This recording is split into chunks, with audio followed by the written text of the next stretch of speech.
Meanwhile,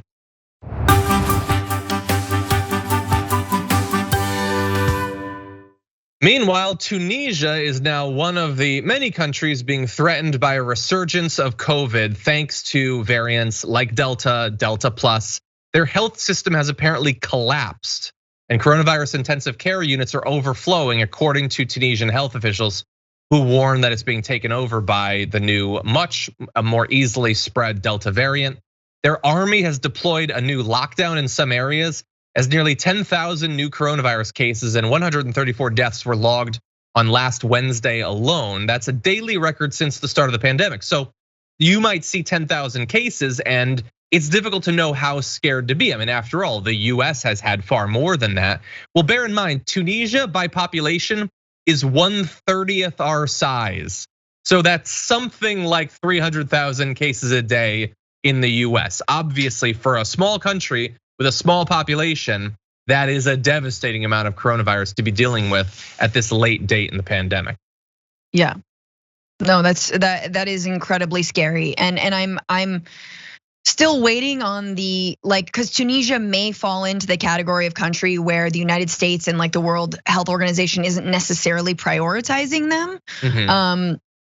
I hope that they are, but the COVAX plan and program, which, to be honest with you, it feels a little bit more symbolic. Hey, we're gonna send 50,000 doses to the Congo or whatever.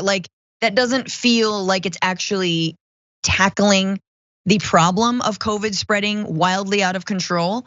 And it stings even more because at this point, we just did a story on the fact that Americans are rejecting getting the virus. We don't think that there aren't, rejecting getting the vaccine. Don't think that there aren't vaccines right now that are going to waste. Meanwhile, people in countries like Tunisia have, and Australia for that matter, do not have access, are not getting vaccinated at the rates that they should be.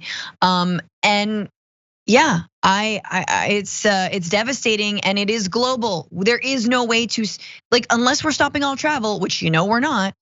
Yeah, it's still gonna be a thing. Exactly. Yeah, and so I'm looking up the rate, and it looks like about 12% of their population is fully vaccinated, which is that's better than some countries, significantly higher than Australia the last time I checked it. It's somewhere around Japan there, but it is still very, very low. It's nothing even approaching any sort of herd immunity, which means that this is a terrible time for something like the Delta variant to begin to rampage through. Not just that country, but according to the WHO, at least 14 out of the 22 countries in the region have now logged the new and more infectious Delta variant, and surges are starting to go up in even as far off countries as the UAE, Libya, Iraq, and Morocco as well.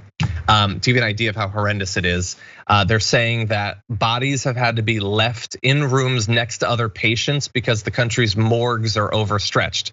This is sort of like what we heard in India not that long ago as well. The health system is just not prepared for this many deaths in this short of a time. So incredibly serious, and I agree with you. The international outreach from countries like the US has still been very slow and very minimal.